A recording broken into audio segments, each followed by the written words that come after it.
भाजपनं सत्तेचा गैरवापर करून आमचा पराभव केला असं रुपाली ठोंबरे पाटील यांनी म्हटले। लोकांनी आम्हाला मतं दिली, मात्र भाजपनं ईव्हीएम घोटाळा केला। रुपाली ठोंबरे पाटलांचा आरोप, भाजपनं आमचा ठरवून पराभव केलाय असंही त्यांनी म्हटलंय।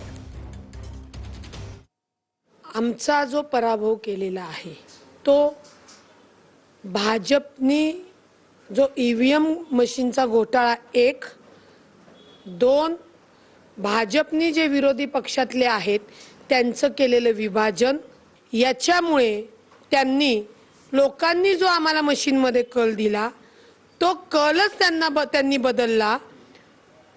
तर हा आमच्या लोकांनी आमचा पराभव नाही केलेला, हा भाजपने ठरवून केलेला, शांततेमध्ये सत्तेचा गैरवापर करून केलेला पराभव आहे। छत्रपती संभाजीनगरातील प्रभाग क्रमांक 24 मधील भाजप उमेदवाराच्या विजयावर वंचितचा आक्षेप। आमदार नारायण कुचेंच्या बहीण गंगूबाई भवरेंच्या निवडीवर आक्षेप घेण्यात आलाय। नारायण कुचे यांनी बहिणीला निवडून आणण्यासाठी षडयंत्र रचलं असं सतीश गायकवाड यांनी म्हटलंय। तर वंचितने केलेले आरोप नारायण कुचे यांनी मात्र फेटाळले। वंचितने केलेले आरोप बिनबुडाचे आहेत। नारायण कुचे यांची प्रतिक्रिया।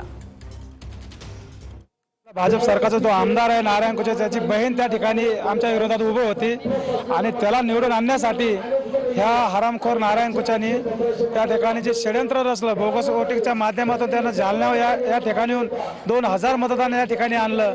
आम्ही सर्वांनी त्याला अनेक जणांना पकडलं, पोलिसांच्या स्वाधीनही केलं, त्या ठिकाणी अनेक लाठीचार्ज झाला। ते आम्ही प्रशासनाच्या निदर्शनातही आणून दिलं। ते इथपर्यंतही थांबलेले, त्यांना जाणीव झाली होती की हे जिंकणारच म्हणून।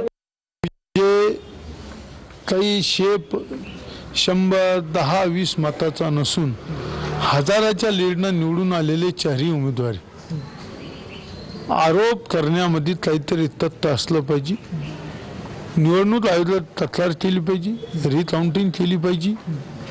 आणि मी जेव्हा गेलो त्या तिथं मॅनेज करण्यासाठी, तर तिथं सीसी कॅमेरे लावलेले, सीसी कॅमेरे चेक केले पाहिजे।